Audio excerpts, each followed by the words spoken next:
Hello everyone, I am Ashutosh Kumar. Welcome to Code Nexus, and this is our lecture 2. In last class, we covered the topics what is cloud computing. अपन ने upfront expense देखा था और public transport और AWS के बीच में analogy देखा था और स्केल अप स्केल डाउन क्या होता है वो भी देखा था और different cloud providers like AWS, Microsoft Azure and Google cloud ये भी देखा था। अब अपन चलते हैं कि क्लाउड कंप्यूटिंग का एक्चुअल डेफिनेशन क्या होता है। Cloud computing refers to the delivery of the computing services including storage, processing power, and applications over the internets, instead of owning and maintaining physical servers and infrastructure. जैसा कि अपन कल देखा था कि ट्रेडिशनल आईटी इंडस्ट्रीज में क्या होता था कि अपन को अपना फिजिकल सर्वर बाय करना होता था, बट आज के डेट में अपन वो चीज क्लाउड से एक्सेस कर सकते हैं। User can access and use computing resources on demand from a remote server. This model allow individuals and business to benefit from scalable and flexible computing resources without the need for significant upfront investment in hardware and infrastructure। तो जैसा कि अपन कल देखे थे कि traditional system में क्या होता था कि अपफ्रंट एक्सपेंसेस बहुत ज़्यादा होते थे। फॉर एग्जाम्पल कि जैसा अपन कल देखे थे कि 100 टेराबाइट की अपन को लगे कि 100 टेराबाइट की नीड है, बट 1 मंथ बाद पता चलता था कि वो तो सिर्फ 40 टेराबाइट की। तो वहाँ अपने रिसोर्सेज वेस्ट होते थे और मनी वेस्ट होता था। बट क्लाउड के आने से वो चीज़ क्या है कि अपन कभी भी उसको स्केल कर सकते हैं, राइट। सो जैसा अपन AWS के बारे में पढ़ रहे हैं तो अपन को पता रहना चाहिए कि ये एक्चुअली में यूज का हो रहा है। अपन इसको डेली बेसिस पे यूज करते हैं, लाइक नेटफ्लिक्स। नेटफ्लिक्स का जो स्ट्रीमिंग सर्विसेज है वो AWS पे है। अब AWS मेजर सर्विसेज ये देता है कि वो scalable and reliable cloud infrastructure है to deliver content to millions of users globally. Then second है स्पॉटिफाई। स्पॉटिफाई में भी इंफ्रास्ट्रक्चर सपोर्ट है और स्केलेबिलिटी, रिलायबिलिटी एंड परफॉर्मेंस। जो अपन म्यूजिक स्ट्रीमिंग सर्विसेज, आपने कभी ऐसा नोटिस किया है कि स्पॉटिफाई पे सॉन्ग सुन रहे हो और उसमें लैगिंग आ रहा है? तो ऐसा जनरली नहीं होता है, रेयर चांसेस में हो सकता है, बट ये AWS पे होस्ट है जो ऑल टाइम स्केलेबल है, राइट। देन अपन देखते हैं Airbnb. The popular online market place for lodging and travel experiences utilizes AWS for its cloud infrastructure। ये अपन एप्लीकेशंस देखे कि कहाँ जो अपन AWS पढ़ रहे हैं वो अपन डेली बेसिस पे यूज करते हैं, राइट। अब अपन आगे चलते हैं। अब अपन देखने वाले हैं कि different deployment models of cloud. 3 types of deployment model है, private cloud, public cloud and hybrid cloud. What is private cloud? पहले अपन डेफिनेशन देखते हैं कि a private cloud is a cloud computing environment dedicated solely to one organization. It may be hosted on premises or by a third party service provider. But the infrastructure is isolated and used exclusively by the organization. तो basically ये तो traditional IT system ही हो गया कि जहां अपन server को bye करते थे और उसको यूज करते थे, और ये हो सकता है कि थर्ड पार्टी सर्विस प्रोवाइडर इसकी मेंटेनिंग एंड सर्विसिंग करती होगी, बट ये पूरा कैसा है, ये प्राइवेट ऑर्गेनाइजेशन का सेटअप है। अपन रियल लाइफ सिनेरियो लेते हैं कि कहाँ आज भी ये चीज यूज हो रहा है। तो a financial institution handling sensitive customer data may opt for a private cloud to meet regulatory compliance. For example कि जैसे जो बैंकिंग सेक्टर है और जहाँ कस्टमर की जो डेटा है वो बहुत ज़्यादा सेंसिटिव है, वहाँ आज भी प्राइवेट क्लाउड यूज होता है। The institution can have more control on over security measures and customization। Okay, so आप समझ गए ना कि जहां भी सिक्योरिटी पर्पस आ गया कि अपने पास ऐसा कोई डेटाबेस है कि जो बहुत ज्यादा सेंसिटिव है, तो वहां अपन प्राइवेट क्लाउड यूज करते हैं। Now move to the public cloud. Public cloud refers to a cloud computing environment where resources are owned, operated, and maintained by a third party's cloud service provider. These resources are made available to the general public or a large group industry groups. So basically public cloud क्या है, जितने भी cloud system, जो भी companies, mostly companies public cloud prefer करती हैं। So imagine a company decides to host इस website, अब वेबसाइट होस्ट करना है। सो वो AWS का यूज करेंगे, Amazon वेब सर्विसेज, या माइक्रोसॉफ्ट एज़्योर, या Google cloud platform. The company can easily scale resources based on demand and pay for what they use. तो जैसा अपन कल देखे थे कि क्लाउड्स के फायदे क्या है, कि अपन इजिली स्केलेबल है, कि आज अपना डिमांड कल कुछ है, कल कुछ और है, तो इजिली स्केलेबल है। और अपन जिस रिसोर्सेज को यूज कर रहे हैं, जितना रैम यूज कर रहे हैं, जितना स्टोरेज यूज कर रहे हैं, सब अपन को उतना ही पे करना है। अब अपन देखते हैं hybrid cloud. So hybrid cloud क्या होता है? Hybrid cloud is the combination of public and private cloud. अपन ने पब्लिक क्लाउड देखा जो वेबसाइट होस्ट हो रही है, और प्राइवेट क्लाउड देखा जहाँ अपने कुछ सेंसिटिव डेटा है। So it allows data and application to be shared between them. Organisation can move workload between private and public cloud based on computing needs and cost. For example, आपकी एक ऐसी retail company है जहाँ कुछ तो बहुत sensitive data है, but कुछ डेटाबेस ऐसा है कि वो लीक भी हो जाए, या वो उतना सेंसिटिव नहीं है, वो अपन एक्सेस दूसरे को दे सकते हैं। सो वहाँ अपन कौन सा क्लाउड यूज करेंगे? वहाँ अपन हाइब्रिड क्लाउड यूज करेंगे। So consider a retail company that uses a private cloud for critical customer data and a public cloud for handling services in website traffic during seasonal sales. The hybrid model enables the company to maintain data privacy while leveraging the scalability of the public cloud as needed. So वो पूरा private है, but जहां जहां उनको ऐसा लगता है कि हम इसको पब्लिक कर सकते हैं, वहां वो पब्लिक कर देते हैं। तो इट्स द बेनिफिट ऑफ कि वो दोनों प्राइवेट एंड पब्लिक क्लाउड का बेनिफिट ले रहे हैं। सो अब अपन देखते हैं कि कैरेक्टरिस्टिक्स क्या होते हैं, अगर कोई क्लाउड कंप्यूटिंग है उसके कैरेक्टरिस्टिक्स क्या होते हैं। सो अपन इस ये पूरा सिनेरियो जो है, रियल लाइफ सिनेरियो, अपन ई कॉमर्स बिजनेस से सेटअप करेंगे, राइट। सो कैरेक्टरिस्टिक्स टोटल 5 होते हैं कोई भी क्लाउड कंप्यूटिंग में। On demand self service, broad network access, resource pooling, rapid elasticity and measure service. अब ऑन डिमांड सेल्फ सर्विस क्या होता है? Users can provision and manage computing resources as needed without requiring human intervention from the service provider. So, इसका मतलब यही हुआ कि जो यूजर है वो डायरेक्ट रिसोर्सेज को यूज कर सकते हैं जब नीड उनको लगे, without any human intervention. Means कि direct by just one click you can use the resources in the AWS। Okay, so जैसे अपन को रैम ऐड करना है, 10 टेराबाइट का भी, जैसे मुझे स्केलेबिलिटी बढ़ाना है, तो by just clicking one button I can add the resources.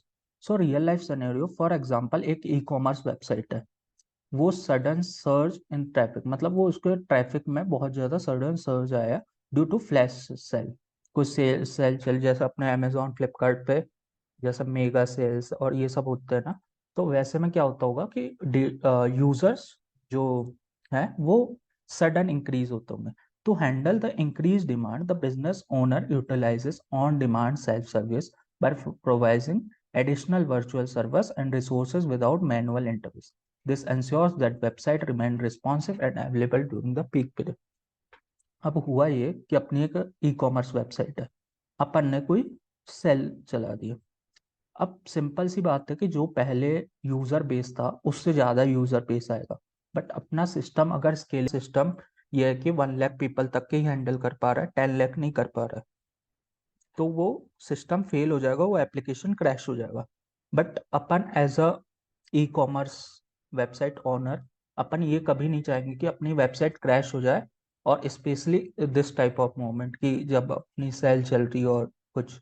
So scalability जो है वो प्रोवाइड करता है क्लाउड कंप्यूटिंग। अब नेक्स्ट पॉइंट देखते हैं, broad network access. Cloud services are accessible over internet from the variety of devices such as laptop, smartphones and tablets. So आप AW जो क्लाउड सर्विसेज है आप वो इंटरनेट से कहीं से भी ले सकते हो, अगर आपके लैपटॉप, स्मार्टफोन और टैबलेट्स।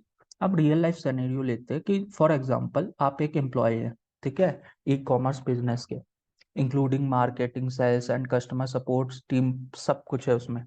अब need access to real time sales data and customer information from various location. Suppose आपको एक डेटा की नीड पड़ी कि पूरे हमें सेल्स का डेटा और कस्टमर इंफॉर्मेशन चाहिए जितने सारे लोकेशन से।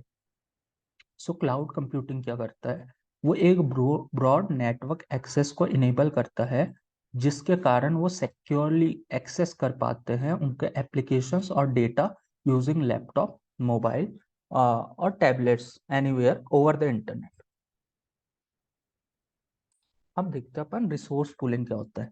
सो computer resources are pooled and shared among multiple users with different physical and virtual resources dynamically assigned and reassigned based on the demand.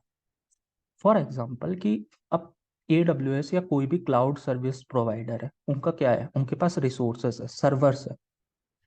अब ऐसा तो होता नहीं होगा कि एक ही सर्वर एक ही यूजर या एक ही ऑर्गेनाइजेशन को अलॉट कर दिया गया है। तो उसमें क्या होता है कि एक रिसोर्स जो होता है वो मल्टीपल यूजर्स या मल्टीपल ऑर्गेनाइजेशन के बीच में शेयर किया जाता है, और वो डायनेमिकली असाइन होता है। ठीक है। और जैसे मान लो कि जब अपना स्केल अप हुआ तो वो रीअसाइन हो जाता है बेस्ड ऑन द डिमांड।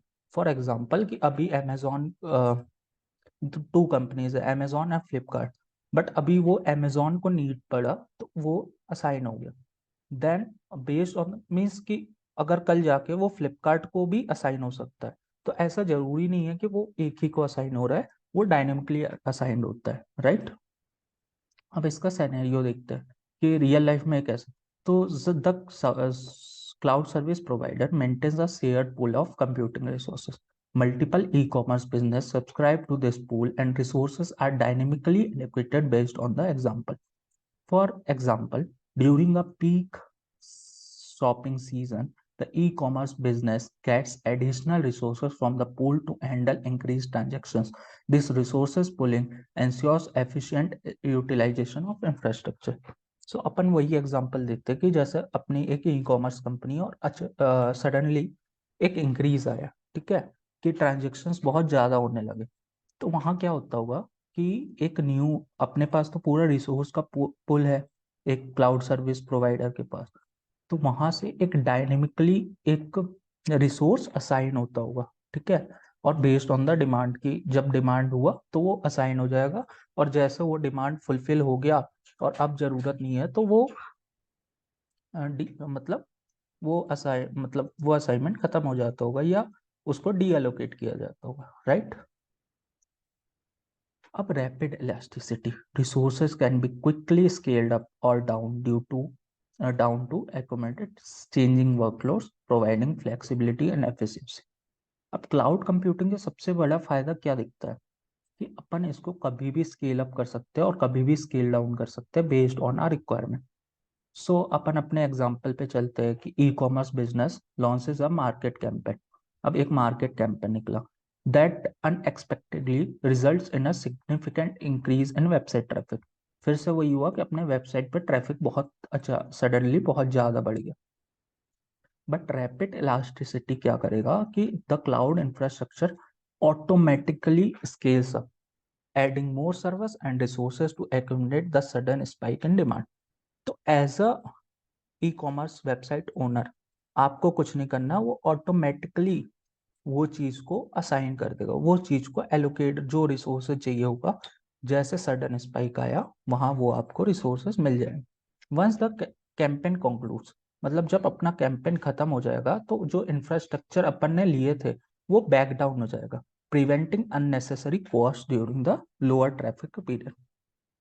तो यहाँ समझे आप कि जैसे ही वो स्पाइक आया आपके रिसोर्सेज ऑटोमेटिकली इंक्रीज हो गए, बट और जैसे ही वो कैंपेन कंक्लूड हुआ मतलब खत्म हो गया, वैसे ही आपके वो रिसोर्सेज चले गए। तो ये बहुत ज़्यादा कॉस्ट एफिशिएंट हुआ कि हमें जितना रिसोर्सेज यूज़ करना था, जब जितनी कंप्यूटिंग पावर यूज़ करनी थी उस समय उतनी रही और फिर वो चीज़ चले गई, राइट। तो उसका अपन को कॉस्ट नहीं देना पड़ा। Major services. Cloud computing resources are metered and users are built based on their uses. This pay-as-you-go model allows for cost-effective uses of resources. So जैसा अपन देखे कि जो यूजर का जो बिल आता है AWS बिल, वो हमेशा उनके यूजेस पे आता है, ठीक है। तो वो जितना यूज कर रहे उतना ही सर्विस, जैसा अपन कल एग्जांपल देखे थे कि पब्लिक ट्रांसपोर्ट और AWS सर्विसेज कैसे लिंक्ड है। फॉर एग्जांपल आपको दिल्ली टू मुंबई जाना है, तो सिर्फ आप उतना ही पे करते हैं, भले वो ट्रेन दिल्ली टू बेंगलोर आ रही हो, बट आप कितना पे करते हो, सिर्फ दिल्ली से मुंबई तक का। तो सेम लाइक कि AWS बिल भी इतना है कि जितना आप रिसोर्सेज यूज करते हो, आपको सिर्फ उतना ही पे करना है। इसमें अपना फिर से ई कॉमर्स बिजनेस वाला एनालॉजी सेटअप करते हैं कि e-commerce business is build based on the actual resource usage, such as the number of virtual services, storage, and data transfer. This pay-as-you-go model allows the business to efficiently manage costs, especially during promotional events or seasonal peaks. The business can monitor and optimize resource usage to align with its budgetary constraint. हाँ, तो आप इससे अपने budget भी decide कर सकते हो कि फॉर एग्जांपल कि आप जब प्रमोशनल इवेंट्स कर रहे हो तो आपका पीक हुआ, जो भी सीजनल पीक्स था या जो भी, तो उसमें आपका तो जो पेमेंट था, वो बिल, वो ज़्यादा आया। तो आप इसको मॉनिटर भी कर सकते हो कि कौन से पीरियड में वो चीज़ ज़्यादा आ रही है और कौन से पीरियड में वो चीज़ कम आ रही है। तो अपन पूरा एनालाइज कर सकते हैं। सो समरी क्या है?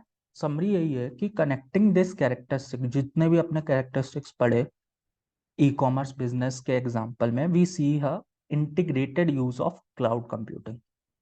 The business leverages on-demand self-service to handle sudden increase in demands, ensures broad network access for remote teams, benefits from resourceful pooling for efficient infrastructure use, utilizes rapid elasticity for scalability, and adapts a measure service approach for cost-effective approach resource utilization. Together, these characteristics empower the e-commerce business to operate flexibly, efficiently, and effectively in a dynamic online market. सो अपन ने ये पूरा जो e commerce का market लिया था, आपने ये समझे कि कैसे अपन कॉस्ट इफेक्टिव किए, अपन ने कैसे फ्लेक्सिबिलिटी की है, कैसे स्केलेबिलिटी की है, कैसे अपन रिसोर्स को एफिशिएंटली एलोकेट किया एट द टाइम। और मेन चीज यहाँ ये था कि अपन को कुछ नहीं करना पड़ता है, वो क्लाउड सर्विसेज खुद होते हैं। जब भी स्पाइक आएगा वो ऑटोमेटिकली एलोकेट हो जाएगा, राइट। सो ये था आज का लेक्चर 2। और जो भी डाउट्स होंगे आप कमेंट सेक्शन में डाल सकते हैं। एंड या, thank you for watching, subscribe this channel. Thank you.